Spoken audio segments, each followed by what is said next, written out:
Everyone, this is Sonnie-Buy with Sold by Sonnie, Buy with Confidence, Sell with Success. And today, well, for those of you that have not tuned in, this is a part of my series to educate people with We Live Here, We Love Here, We Work Here.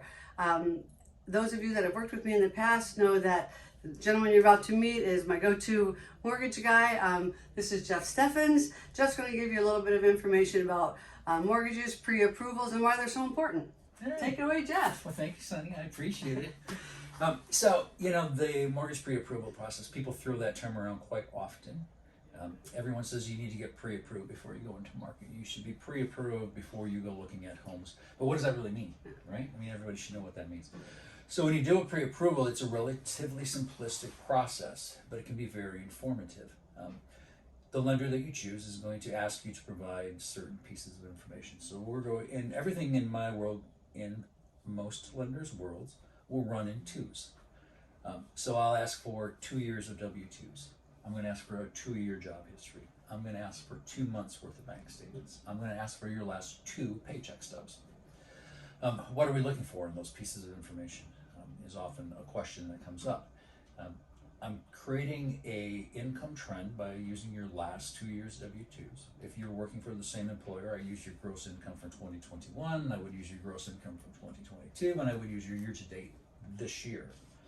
If you have overtime, if you have bonus income, if you have commission income, if you have certain pieces that are your per diem, or you have a pay per piece rate, all those pieces are going to be captured in your paycheck stub. Without the stub, I don't have the information, and if I don't have the information, I can't maximize the approval. So what we're doing when we ask for those pieces is not trying to create difficulty in pre-approval or to make it a 2-step or multi-step process, but to make sure that we're approving you for the most money we possibly can. What most people find in the pre-approval process is we say yes to more than what you want to spend, and it makes some people nervous. They may come in and say, I only want to spend $1,200 a month, and when I'm done, I tell them they can spend $1,850. And they become very nervous by that. We won't make you spend that amount of money, but exactly. You need to know what your range is. That's your level of your top, yeah. Yeah. When we talk about pre-approval, there's some art, there's mostly math, and there's some science. When we do the pre-approval, we come up with a dollar amount that you can spend per month in a mortgage payment, right? Well, within that mortgage payment is your principal and interest, property taxes, homeowner's insurance, and if you don't put 20% down, mortgage insurance of some type. All of those come out to your total payment. What people don't realize when they first get into market as a first-time buyer is that where you buy in the school system that you are in will dictate how much your property taxes are. Yes. And as a percentage of your total payment, property taxes can then increase your approval amount or decrease your approval amount depending on whether it's expensive or inexpensive. If you're in a city, in a larger school system, your property taxes will probably be a little bit lower. If you are in an area that has its own school system but has limited amount of residents paying property taxes, it will probably be more expensive because you are spreading the cost, which is the same fixed cost, across a smaller pool of people. If your property taxes go up, your approval dollar amount for sales price comes down, right? So there's an inverse relation as it goes between the two. Those are the things that you hopefully are educated on when you do a pre-approval. So it's not just a matter, and it can be a matter of you just submit the data, you hit the information, it comes to me on a text, I pull your text into my system, I pull a credit report in, I look at your income that you disclose, and I send you an approval letter. It can be that impersonal, or it can be as personal as you and I sitting down and then walking through each of the pieces and each of the steps to figure out where it is you want to go, how much do you want to spend. A typical pre-approval would involve us having conversations about what's your budget for the month. Geographically, where do you want to live?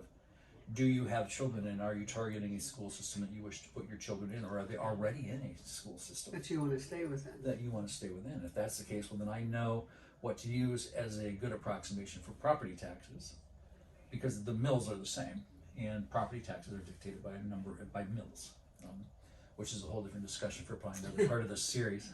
And we will do a series on that, and I'll have Jeff back for that. You bet. But so to recap, what is it that they need for pre-approval when their realtor says, we need to get you pre-approved, because more and more sellers are requiring pre-approvals to even see the houses. So what again is it that each person needs for pre-approval?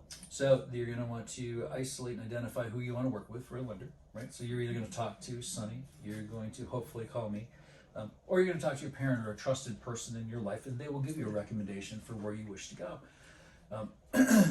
You'll contact that individual. They're all going to ask you for the same thing. I need 2 years worth of job history.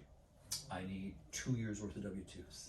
I need the last 2 months of your bank statements. That includes all pages, including the one that says intentionally left blank. If you open your bank statement and you look at it, it says page 1 of 6. They'll need all six pages, regardless of what's on them. And last 2 months or last 2 paycheck stubs. Perfect. Well, that gives you a quick little idea of what is needed for pre-approval, and we'll see you next time with more information from We Live Here, We Love Here. Thanks. See you soon. Bye.